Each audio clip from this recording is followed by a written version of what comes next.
Enggak lah, jangan gitulah. Abang kok denda sih? Iya, iya, kan tahu kami ini sudah, saya ini sudah berpendidikan sama seperti Nenek Rifa, sudah Ya berpendidikan, udah. tapi cara bicaramu Ya udah kayak kalau gitu sombong. Bunda nyanyikan lagu Nah, rohani ya, biar menenangkan Abang iya. ya. Biasanya Kali kalau terlalu orang Kristen ini kalau dinyanyikan Nenek lagu rohani Rifa. bisa tenang Pal, nggak? Pal, Pal, tenang dulu Pal, jangan menghujat. Orang sopan saja Nenek Rifa Bang ini. Raja bisa nggak ditenangkan saudara Abang ini? Kasihan loh. Ya, Pal, tenang dulu Iya. Pal, tidak usah menghujat. Bener-bener seperti domba ya Bang Al ini yang nggak bisa diatur ya. Bisa Bang Al? Kami domba. Jay nggak apa-apa Jay. Juga gini ya.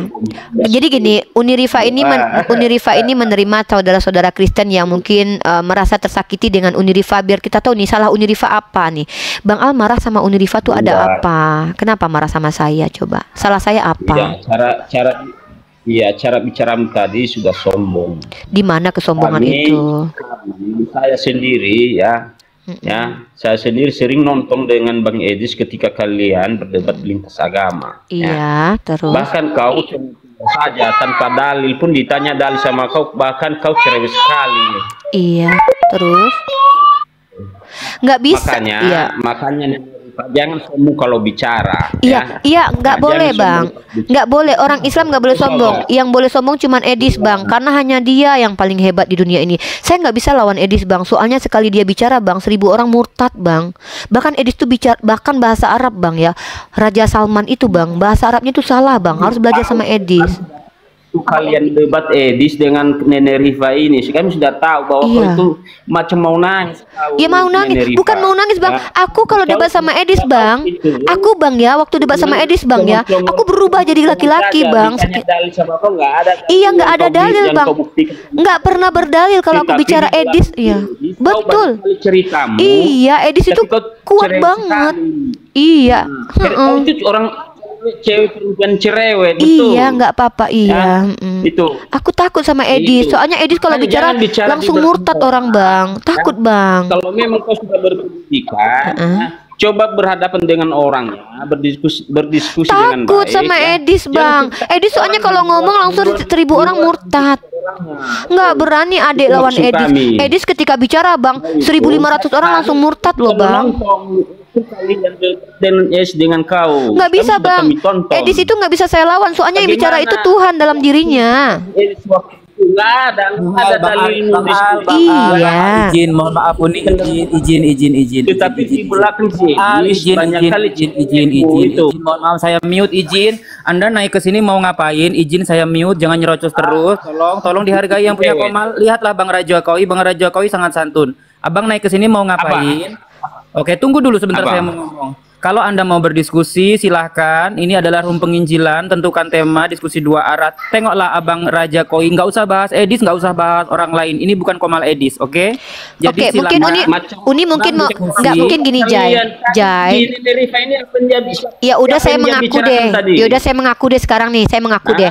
Saya melakukan pengakuan dosa nih. Ya udah saya mengaku deh. Biar Abang tenang deh. Uni Rifa mengaku tidak mampu melawan Edis karena yang berbicara dalam diri Edis adalah Tuhan, dan Uni Rifa takut jangan-jangan dia adalah Tuhan yang menjelma. Udah kalah Adek. Berwas-was kepada nabi-nabi palsu dan kepada serigala yang bermimba. Nah seperti kau inilah Nenek Rifa ya, berbulu domba, serigala berbulu domba ya. Ketika kau berbicara dengan orang Kristen macam orang baik kau ya, ternyata kau adalah serigala berbulu domba. Itu itu ya. Udah. Macam orang udah puas. Tadi kau kayaknya kita kasih kepuasan dulu deh sama dia, Jai. Soalnya dia mungkin belum puas. Mungkin dia lagi kepenuhan, lagi kepenuhan, Jai. Orang kalau lagi membicarakan orang. Aku mau ngomong sama Bang Raja, kita bisa ngobrol ya. Bang Raja, menurut Abang saya turunkan aja Bang ini, Bang. Menurut Abang saya gimana? Bisa. Saya turunkan aja Bang ini. Udah kita turunkan. Bang Raja. Oke, karena menghormati Bang Raja yang sangat sopan dari tadi, maka saya turunkan Abang Al tadi. Kenapa? Abang Al tadi saya sudah mengakui loh, saya nggak sanggup lawan Edis karena yang berbicara dalam diri Edis itu Tuhan. Masa saya ngelawan Tuhan? Nanti kalau Tuhannya kalah kan kalian malu nanti. Jadi saya mengalah aja karena saya nggak berani lawan Tuhan ya orang Kristen ya. Maaf ya. nggak berani aku. Pohon ara aja dikutuk loh sampai kering loh. Baik, di sini ada saudara kita namanya Bang Raja Kowi yang sudah buka camp. Kita hargai, kita hormati, luar biasa.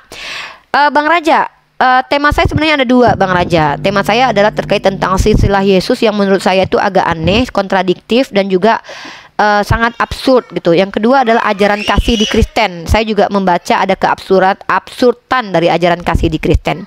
Abang mau mendengarkan sedikit narasinya atau yang pilih mana dulu? Atau abang mau bertanya? Silakan abangku. Enggak, silakan Ibu. Oke.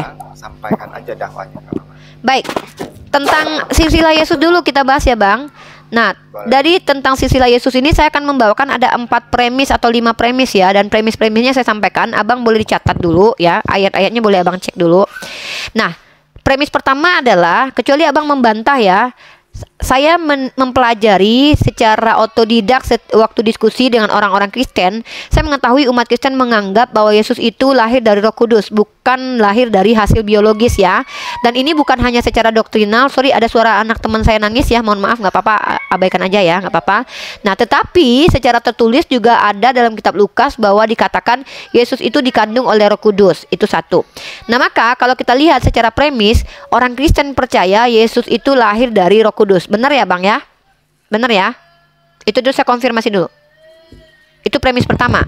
Nah, kalau kita bicara silsilah berarti kita bicara silsilah. Kalau Roh Kudus jangan dikaitkan dulu. Nanti enggak, ini maksudnya doktrin. Makanya berbeda itu. Bertentangan itu. Orang Kristen percaya Yesus itu tidak punya bapak biologis. Dia dikandung dari Roh Kudus, kan itu doktrinnya. Nah, tapi anehnya secara tekstual Yesus punya silsilah sampai ke Daud.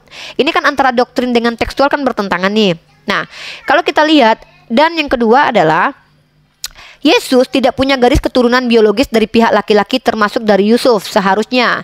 Tapi anehnya dalam Bible Yesus punya silsilah dari laki-laki yang bernama Yusuf. Dari dua silsilah tersebut dua-duanya merujuk kepada Yusuf. Nah, masalahnya Yusuf bukan bapak kandung dari Yesus tapi bapak tiri. Nah, ini gagal secara genealogi yang jujur, kecuali ini genealogi yang dipaksakan atau genealogi yang dibuat-buat.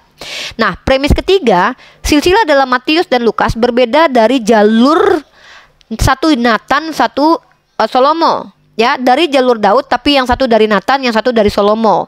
Nathan dan Salomo bukan orang yang sama, tapi anak yang berbeda dari anak David. Nah, dan jumlah silsilahnya pun berbeda dari garis keturunan tersebut di antara kedua silsilah tersebut. Maka secara fakta narasi dalam kitab secara tekstual, keduanya kontradiktif. Premis keempat, sebagian orang Kristen mengklaim bahwa silsilah di Lukas itu sebenarnya punya Maria. Masalahnya adalah secara tekstual tidak ada kata-kata Maria. Kalau teman-teman Kristen bilang secara di Lukas 3:23 itu adalah merujuk kepada secara hukum, maka kan gagal secara genealogi murni Yesus itu seorang Mesias yang harus datang dari Daud. Nah, gagallah doktrin bahwa Mesias itu Yesus datang dari Daud. Nah, kesimpulannya, jika Yusuf bukanlah ayah kandung, maka Yesus tidak bisa disebut keturunan Daud secara literal atau ontologis atau esensi. Maka klaim mesianik dari keturunan Daud itu gugur sudah. Kesimpulan kedua, jika silsilah digunakan untuk membuktikan status Mesias tapi disusun dari orang yang bukan ayah kandung dan silsilah ini saling bertentangan, maka silsilah ini justru silsilah yang diada-adakan untuk membenarkan doktrin yang sebenarnya tidak ada gitu loh. Nah, bagaimana pendapat Bapak terkait tentang semua yang saya sampaikan? Silakan ditanggapi. Terima kasih. 5 menit butuh waktu cukup Bapak? Butuh 5 menit kita cukup. Kalau untuk menanggapinya kita saling saut-sautan aja nggak apa-apa. Oh, TikTok. Oke, baik. Silakan Bapak Raja Kowi Tangerang. Ya. Jadi begini, teman-teman ya, saudara-saudaraku yang Muslim dan Kristen.